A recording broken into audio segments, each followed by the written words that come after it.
Graças a Deus, queridos. Pode se sentar, fica à vontade, em nome de Jesus. E já abra a sua Bíblia, Isaías capítulo 40, versículo 28.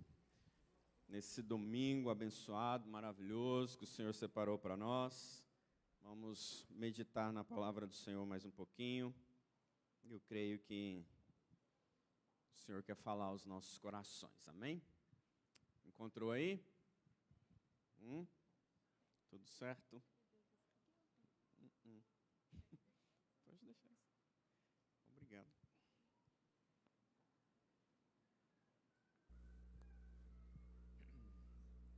Isaías 40, 28. Vamos ler?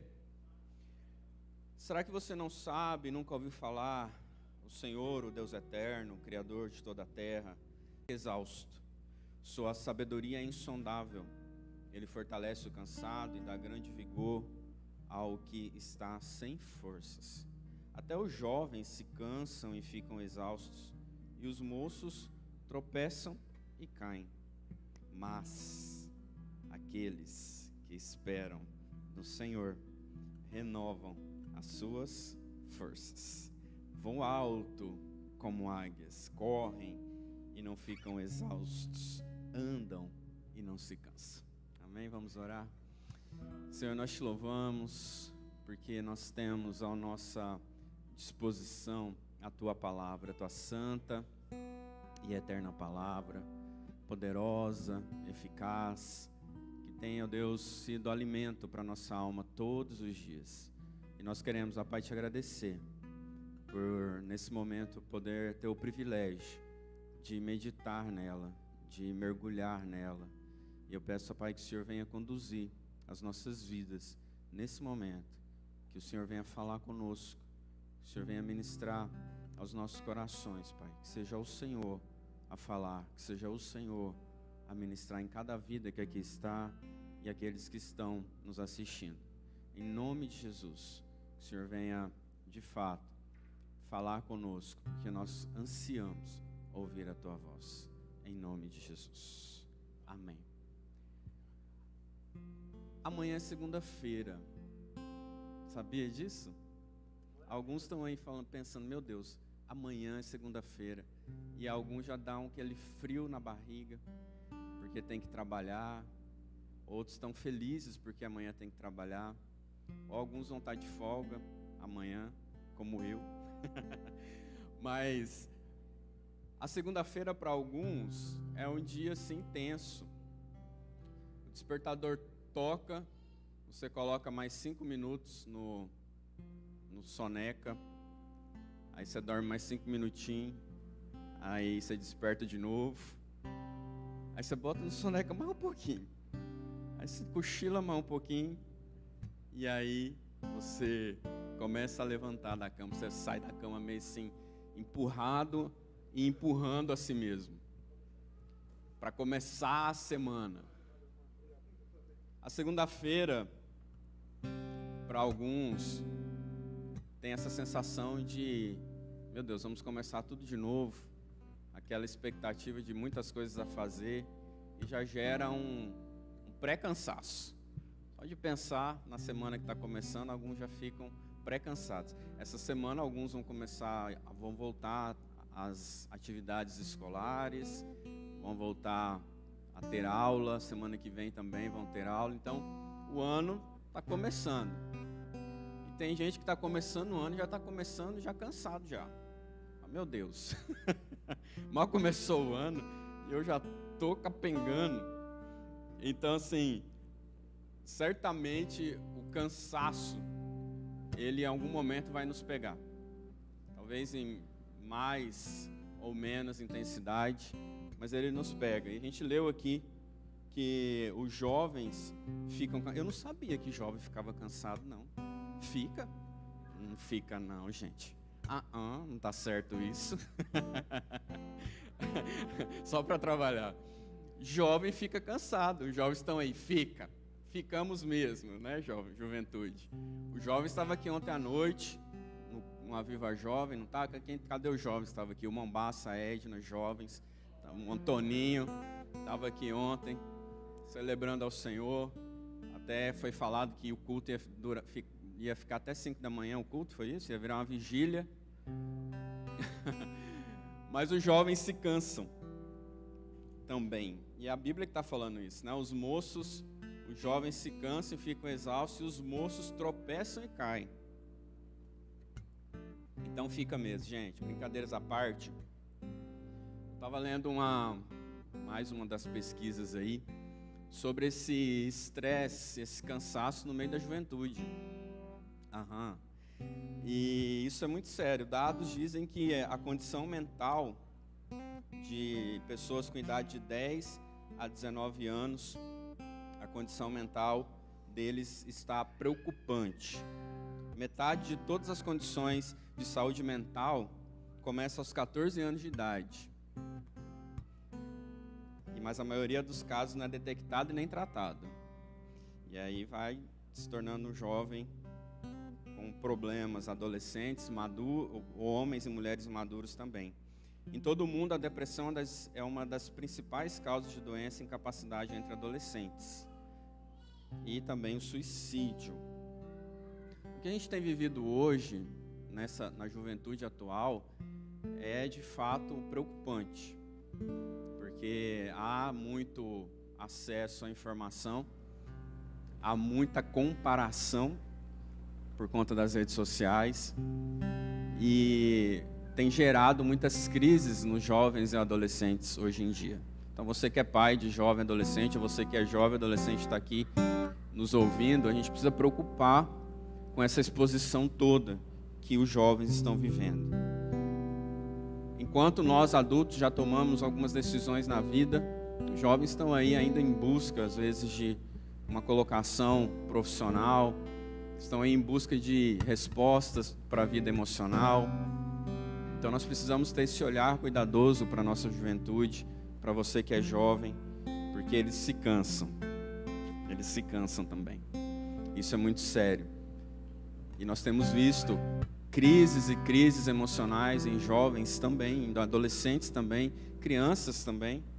E a gente precisa ter um olhar mais cuidadoso, como que nós, como família, como igreja, podemos ter esse olhar mais cuidadoso sobre a saúde emocional de quem está ao nosso redor.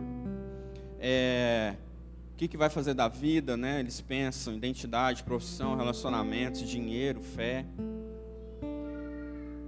Então nós precisamos olhar para essa situação com carinho, com cuidado do jovem, do adolescente e de todos nós, na nossa saúde emocional. Agostinho de Hipona, ele fala algo muito interessante, que é assim: tu nos fizeste para ti, ó Senhor, e o nosso coração está inquieto, até que encontre seu descanso, até que eu encontre seu descanso, o meu descanso em ti. Tu nos fizeste para ti, e o nosso coração está inquieto, até eu encontrar descanso em ti. Essa inquietação, esse ativismo, essa correria que nós vivemos tem gerado muitas crises, e isso no geral. O pastor falou aqui, o PIB News falou sobre a conferência que teremos sobre saúde emocional. Faça sua inscrição, querido, tire um tempo para você. Nós queremos começar esse ano olhando para nós, olhando para as nossas questões, para que a gente esteja, pelo menos mais ou menos.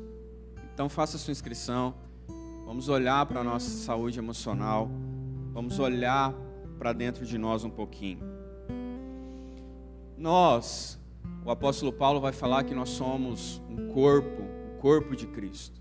E quando você olha para o corpo, você vê que ele tem momentos bons e momentos não tão bons. Momentos de saúde, momentos de doença. Isso é o corpo, isso é ser gente. Então ser gente é passar por altos e baixos. Por mais que nós somos cristãos, por mais que nós temos o Espírito Santo, mas há momentos em que nós estamos lá embaixo. Há momentos onde o nosso tanque se esvaziou. E nós precisamos olhar para os sinais que o nosso corpo está dando em momentos da vida. Então, sofrer de algumas crises, depressão, ansiedade, e tudo mais faz parte da nossa vida e nós precisamos olhar para isso com zelo, com cuidado e tratar, e ser ouvido, e falar o que você está sentindo, e ter um feedback sobre o que você está tendo, para que você encontre um caminho para sair disso. E nós temos visto muito disso nos tempos que nós temos vivido. Desde a pandemia, muitos estudiosos e pensadores da pandemia falavam dessa pós-pandemia, das crises emocionais que viriam pós-pandemia. E nós temos vivido esse tempo, então a gente precisa olhar para isso com carinho, com cuidado. Nós, como igreja, nós somos um organismo e não apenas uma organização. E organismo é algo vivo, é algo que se move, é algo que tem mão, é algo que fala, que ouve. Esse organismo vivo que é a igreja está aqui para cuidar de você. Quando nós somos apenas uma organização, nós abrimos lacunas, e aí é onde vem as feridas, as pessoas ficam machucadas. Mas quando nós somos um organismo, como nós somos gente, nós olhamos nos olhos, nós nos compadecemos, nós olhamos para todas as faixas etárias na igreja e nos compadecemos, temos bondade. Esse organismo que somos nós, precisamos cuidar das nossas emoções, da nossa vida integral, da integralidade da vida. Então, jovem, adolescente, homem e mulher, nós sofremos sobrecargas. Nós passamos por sobrecargas. Nós passamos por momentos ruins de desânimo, físico, mental, emocional, espiritual, financeiro. E nós precisamos tomar cuidado, porque às vezes a gente foge um pouquinho e não trata dessas questões. Nós fugimos para os vícios, nós fugimos para a procrastinação, nós fugimos para o ativismo, para o automatismo. E aí nós vamos vivendo nesse piloto automático, nesse ativismo da vida, nessa fuga para vícios, para compulsões, e não paramos para observar o que de fato esse homem do espelho está querendo dizer, que no caso sou eu mesmo. São sinais que estão aí acendendo na nossa vida e que a gente precisa estar atento a eles. E como vencer isso, querido? Está aí o desafio para nós. Nós temos falado aí desse ano do renovo, e quando o Senhor nos deu esse tema, um dos primeiros textos foi exatamente esse que eu li. E é sobre ele que nós vamos falar. Nós precisamos ser renovados dia após dia. Nós precisamos cultivar a esperança. Cultivar essa esperança. Aqui no capítulo 40 que nós lemos, o profeta Isaías faz uma mudança radical no seu livro. Até o 39 haviam ali acusações contra o povo que estava pecando, mesmo no cativeiro que eles estavam vivendo. E agora muda-se totalmente de abordagem. E no verso 1, ele vai falar assim: consolem o meu povo. Isaías aqui, do capítulo 40 até o 66, ele se transforma de um livro de acusação para um livro de consolação, de um povo que estava cativo e que precisava de esperança, de uma libertação. Isaías aqui começa a consolar os judeus remanescentes da Babilônia, depois de anos difíceis de cativeiro, e traz essa segurança de que Deus estava com eles. Essa mensagem, então, traria esperança e consolo para aquele povo. Então vamos lá no texto.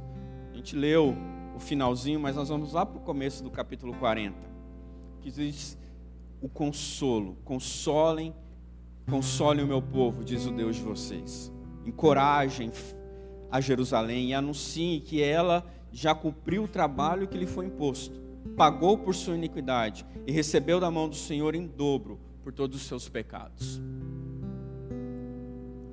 O verso 2 fala de encorajem, em outras versões vai falar fale ao coração. Não sei como está na sua versão aí, mas encoraja ou fala ao coração. Consolo.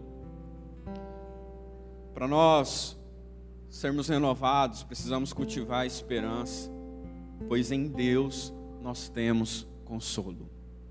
Em Deus nós temos consolo. Diz aqui: consolem o meu povo. Deus, diz o Deus de vocês. Está aqui a chave para o consolo. A chave para o consolo é saber que eu tenho um Deus, que eu pertenço a Ele.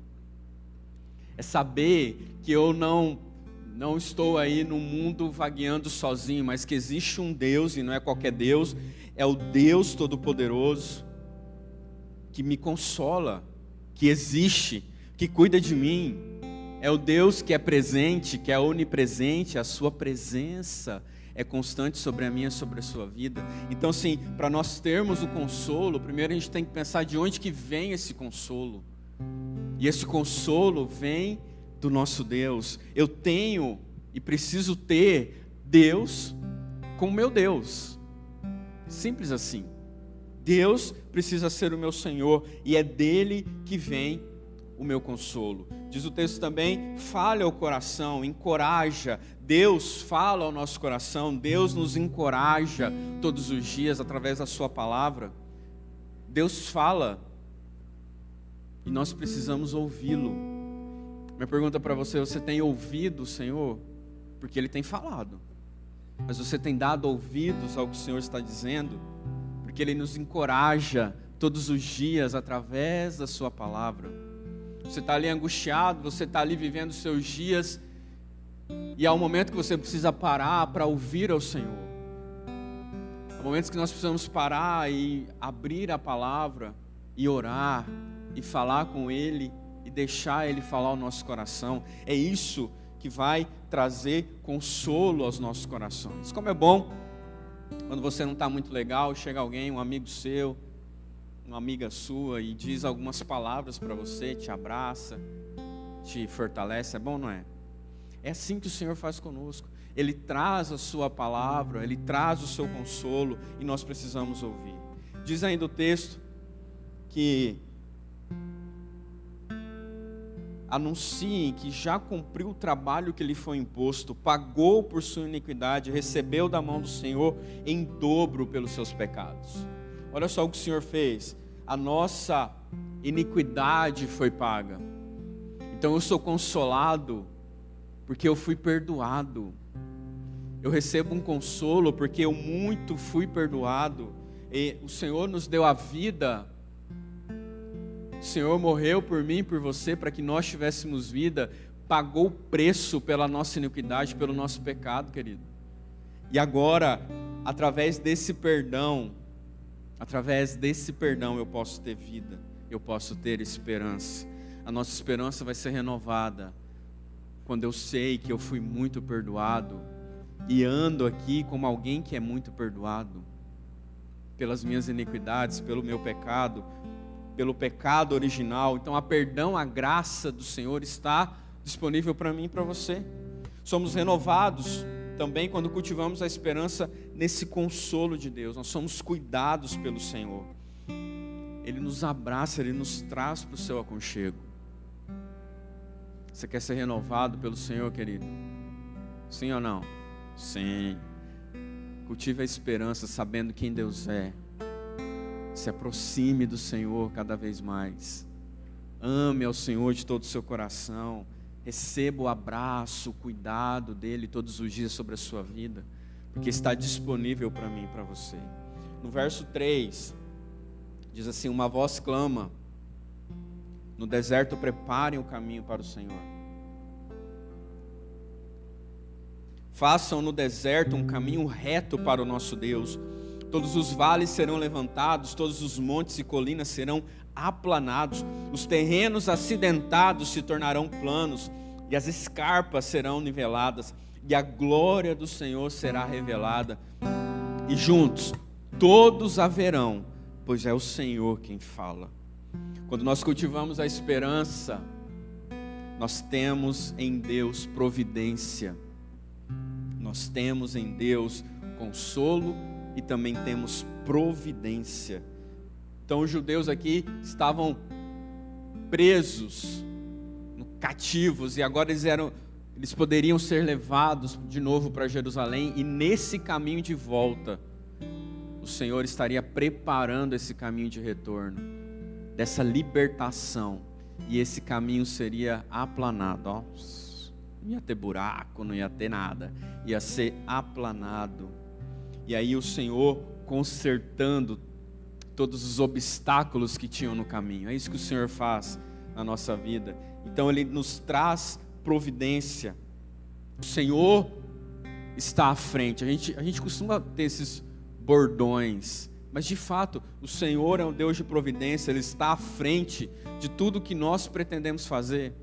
Seus planos, seus sonhos, o Senhor sempre está à frente, mas nós precisamos colocá-lo à frente.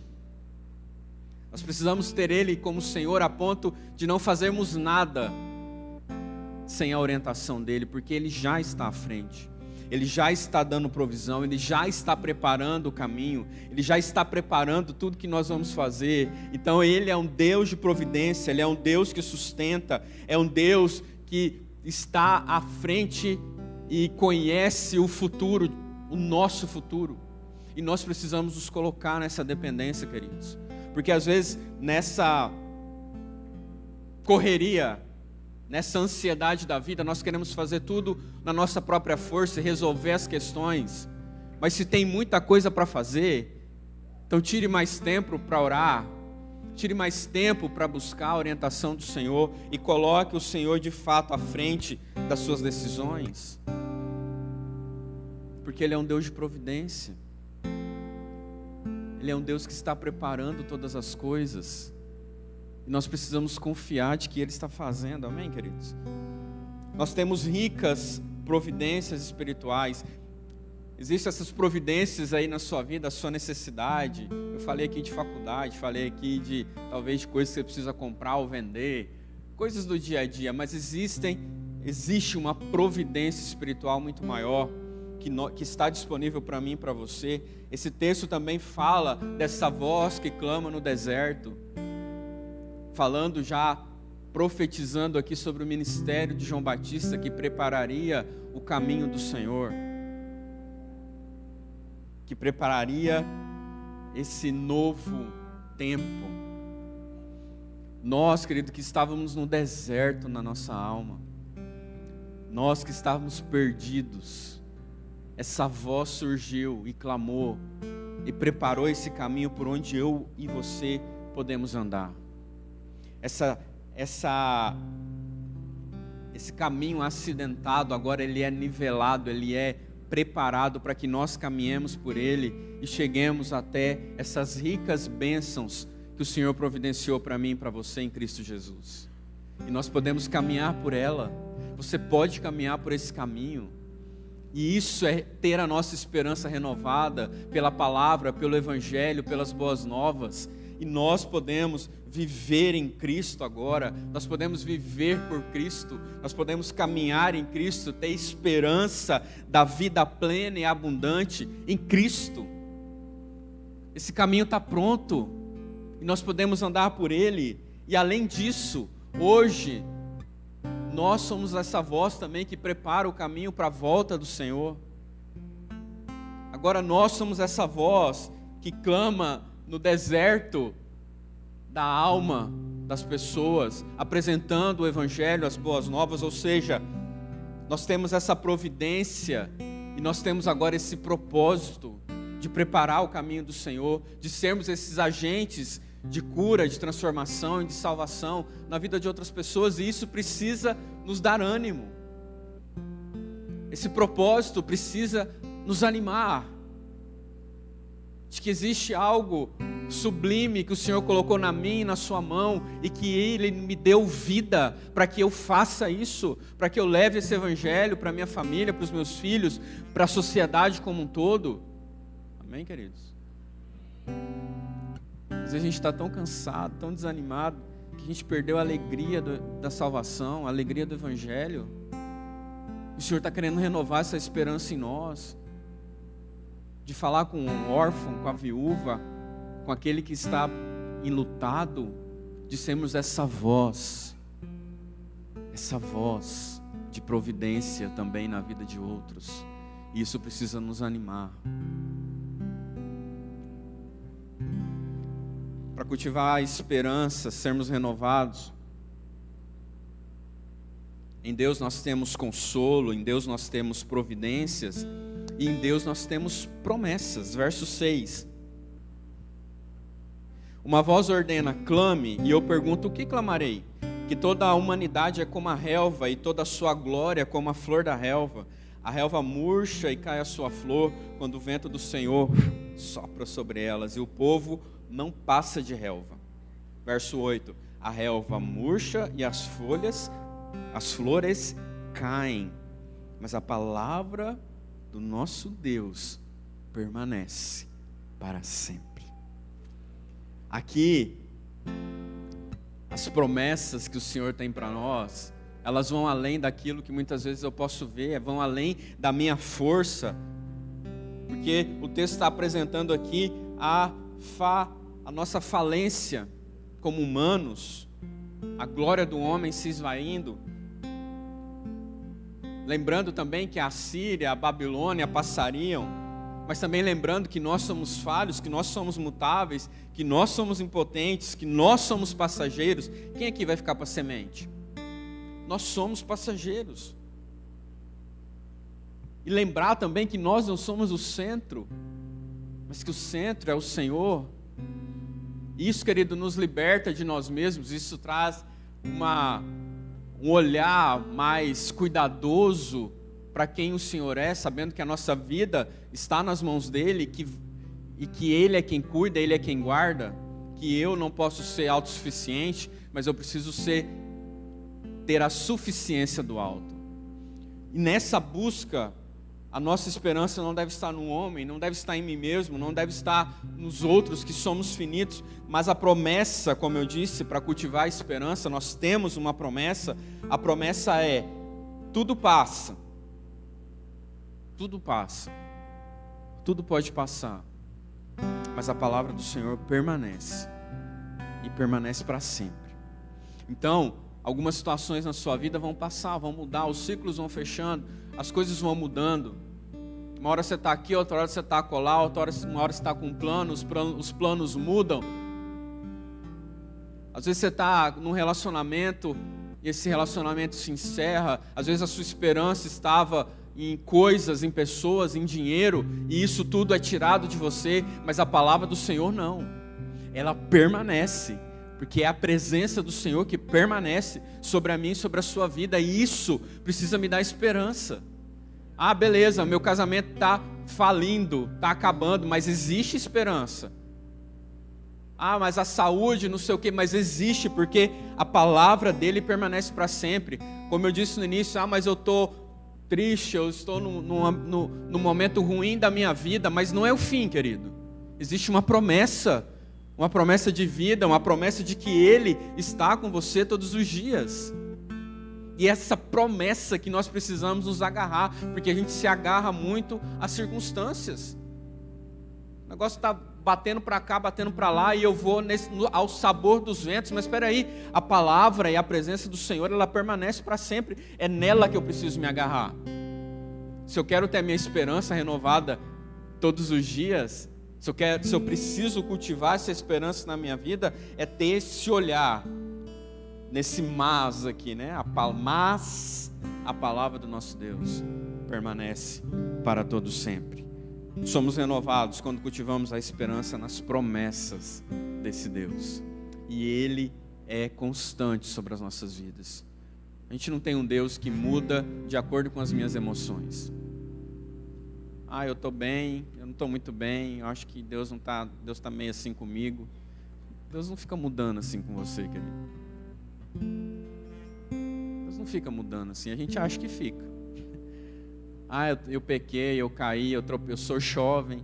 Os jovens tropeçam e caem. Eu tropecei, eu caí, eu pequei, mas a graça, o amor, a misericórdia dele continua sobre a sua vida. Ele não quer que você permaneça do mesmo jeito, mas a graça, a misericórdia, a presença dele continua sobre nós. Isso precisa nos renovar. porque está acessível para mim e para você todos os dias, é a graça, é a misericórdia dele sobre nós. E a gente vai se perdendo nas nossas bagunças e se esquece que a palavra dele permanece para sempre. Ele não muda. O Senhor não muda. Você está refletindo aí comigo nessa noite? Você está quietinho hoje? Para nós termos esse renovo e cultivar a esperança, é saber que temos em Deus consolo, nós temos em Deus providência, nós temos em Deus promessas, mas nós temos em Deus também vitória. Oh, glória! Verso 9 vai falar assim: você que traz boas novas a Sião, suba no alto monte. Você que traz boas novas a Jerusalém, erga sua voz. E com fortes gritos, erga, não tenha medo. Diga às cidades de Judá. Como que está ali? Vamos gritar isso aí. Aqui está o seu Deus. Vamos junto? Aqui. De novo, mais forte. Agora limpa sua garganta. De novo. Aqui. Glória a Deus. Ele está falando para que aquele que tem boas novas, e eu tenho boas novas, você tem boas novas do Evangelho da salvação. Ele diz que eles vão subir no alto monte, vão subir na montanha e vão gritar: Deus está aqui. Deus está aqui. Deus está aqui. E isso, meu irmão, é uma vitória que Jesus conquistou na cruz por mim e por você. Porque hoje, Deus está aqui, através do Espírito Santo.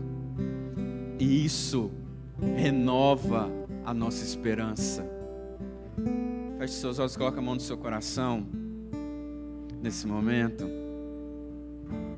E agradeça, porque a presença do Senhor está aí. Porque a presença do Senhor é real sobre você. Aqui está o nosso Deus. O soberano Senhor vem com poder, com o seu braço forte ele governa. A sua recompensa com ele está, e o seu galardão o acompanha. Como pastor ele cuida do seu rebanho, com o braço forte ele ajunta os cordeiros e carrega no colo, conduz com cuidado as ovelhas que amamentam suas crias. Amém? Ô Senhor, obrigado, porque nós temos a sua presença em nós. Os discípulos foram privilegiados porque andaram com Jesus lado a lado. Mas nós somos muito mais privilegiados porque temos a própria presença do Senhor em nós. Obrigado, Jesus. Obrigado porque é a sua presença que nos consola. É a sua presença que nos conforta. É a sua presença que nos renova. Por isso renova, Senhor, a esperança de cada um aqui nessa noite, em nome de Jesus. Amém. Abre seus olhos, olha aqui para mim. Nós temos essa boa notícia. E nós podemos acordar todos os dias, querido, e dizer: a presença do Senhor está aqui. A presença do Senhor está aqui na minha casa. Josué pode chegar na casa do ciclista, bater o pé, a presença do Senhor está aqui. Você na sua empresa, declarar essa verdade, querido, porque é uma realidade sobre as nossas vidas que nós nos esquecemos. Às vezes nós dizemos: a ansiedade está aqui, o medo está aqui, as dores estão aqui, a angústia está aqui, a bagunça está na minha casa. Mas nós esquecemos de declarar em alto e bom tom, erguer as nossas vozes e dizer: aqui está o seu Deus. Nosso Deus está aqui. Nosso Deus está nessa igreja. Nosso Deus está sobre a nossa vida. Nosso Deus está onde há comunhão entre os irmãos. Nosso Deus está. Ele está. Ele não faz visitações, Ele é onipresente, Ele está sobre as nossas vidas. E o texto continua.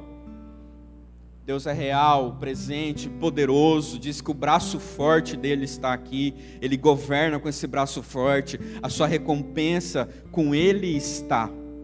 Nós temos uma recompensa, um galardão. Com ele está o galardão, a vida, a recompensa que nós vamos ter, não é aqui nessa terra, querido, é na eternidade. E aí, ao mesmo tempo que ele fala dessa força, ele muda para algo tão singelo, que é o pastor cuidando das ovelhas. Então nós temos esse braço forte que luta em nosso favor, mas nós também temos um braço que traz para perto, que bota no colo, que tira os carrapichos, que leva para um pasto verdejante, que leva para as águas tranquilas, que refrigera a minha alma. É nele que nós somos renovados, nos braços, no cuidado do sumo pastor. Deixe ser cuidado pelo sumo pastor. Seja essa ovelha que é cuidada pelo sumo pastor. Ele diz, como pastor, ele cuida do seu rebanho, ajunta os cordeiros e carrega onde? No colo. E não é de qualquer jeito não, ele conduz com cuidado. Imagina essa cena. É o que o Senhor faz comigo e com você, meu irmão, meu querido. É o que o Senhor faz conosco. Nós somos renovados quando cultivamos a esperança nas vitórias do nosso Deus. Para encerrar, nós precisamos cultivar a esperança, porque em Deus temos consolo, providência, vitórias, promessas e temos uma nova perspectiva. Isaías 40, do 12 ao 26, eu não vou ler todo ele, mas ele vai falar da grandeza do nosso Deus. Nós começamos cantando grande hoje aqui, não foi? Foi. Acho que a memória não está boa, mas foi. E ele diz assim, só para vocês terem uma pincelada do que ele está dizendo, o verso 12 vai falar: quem mediu as águas na concha da mão? Imagina essa cena. Quem mediu as águas na concha da mão, com um palmo definiu os limites dos céus? Quem jamais calculou o peso da terra, ou pesou os montes na balança e as colinas nos seus pratos? Quem definiu limites para o Espírito do Senhor, ou instruiu como seu conselheiro? Olha o verso 15. Na verdade, as nações são como uma gota que sobra do balde. Para eles são como o pó que resta na balança. Para ele também as ilhas não passam de um grãozinho de areia.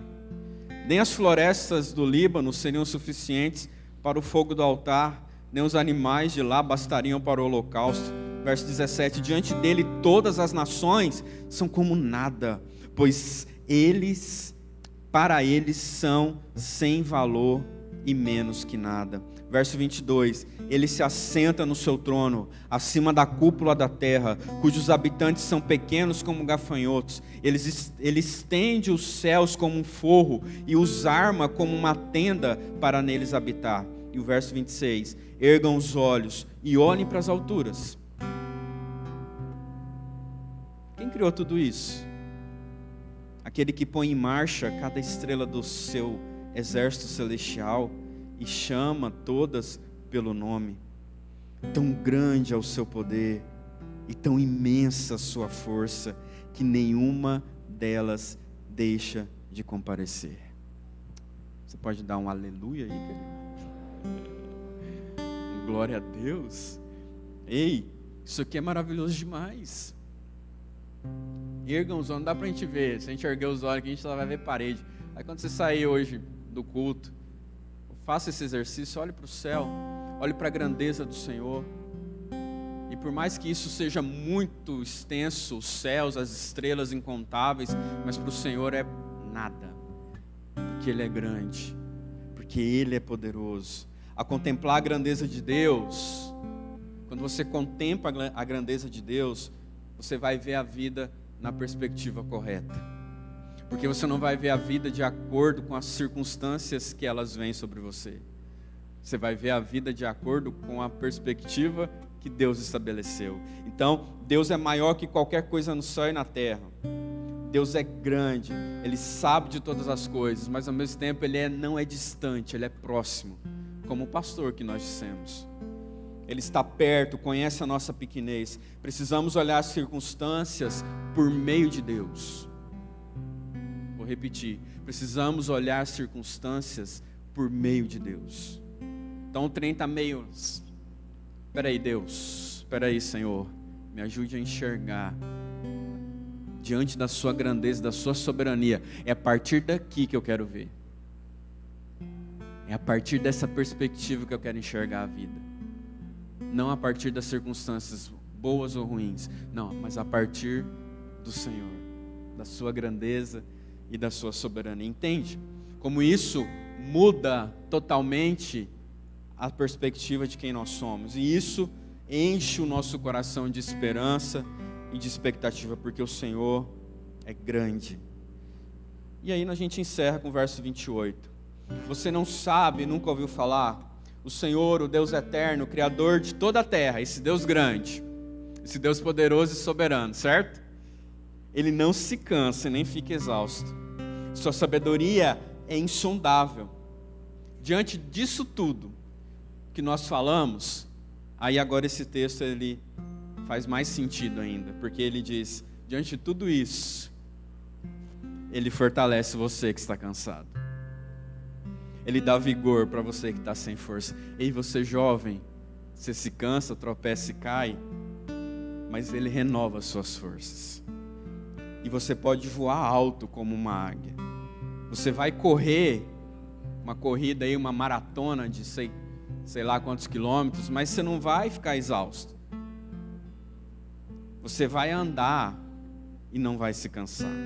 É esse o Senhor. Por isso, querido, o segredo para tudo isso, para cultivar a esperança, é esperar, é confiar. Essa espera aqui que ele está falando, aqueles que esperam no Senhor, é esse verbo esperançar, de esperança mesmo, de esperar, de confiar nele. E aí sim, nós vamos ser elevados nessa nova perspectiva. Vamos voar alto nesse sentido, é de olhar as coisas do alto, como o Senhor está enxergando, nessa nova perspectiva. Quando eu voo alto, quando você está lá de avião, você olha lá embaixo, você vê tudo pequenininho. A gente usa esse paralelo aí para falar dos problemas. Então você vê tudo pequenininho, você está vendo uma perspectiva diferente. Então você está vendo a distância. Você está se distanciando daquela circunstância e voando alto e olhando na mesma perspectiva que o Senhor está olhando. É nesse sentido que nós somos renovados. Que corramos diante da crise aí, quando os desafios são gigantes. Que andemos confiantes em meio às exigências do dia a dia. Uma jornada de 1000 quilômetros começa com um passo. Os grandes heróis da fé nem sempre são aqueles que parecem estar lá no alto, por cima, mas sim os que lutam pacientemente e esperam e confiam diariamente. Esse sim é um bom herói da fé. É aquele que confia, aquele que espera. Ao esperar no Senhor, nós somos renovados. Ao esperar no Senhor, nós temos a esperança renovada e cultivada. Ao esperar no Senhor, podemos andar por mais tempo sem cansar. O Senhor nos convida a caminhar com Ele. Jesus nos convida a caminhar com Ele. Então é uma vida ativa. Mas a cada passo que nós damos em direção ao Senhor, nós somos renovados dia após dia. Vamos recebendo esse vigor nas nossas forças. Vamos sendo renovados na nossa força. Vamos sendo renovados nessa exaustão que temos. Felizes são aqueles que não desistem. Felizes são aqueles que não desistem, mas que caminham constantemente o caminho do Senhor. Porque quando nós caminhamos nesse caminho que foi preparado para nós, nós chegaremos no destino que Ele mesmo preparou para mim e para você. Para viver esse renovo, nós precisamos cultivar a esperança, porque em Deus nós temos consolo, em Deus nós temos providência, em Deus nós temos promessas, em Deus nós temos vitórias, e em Deus nós temos uma nova perspectiva. Que você possa esperar no Senhor. E quem renova as forças não é você, é Ele. O nosso trabalho é descansar nele.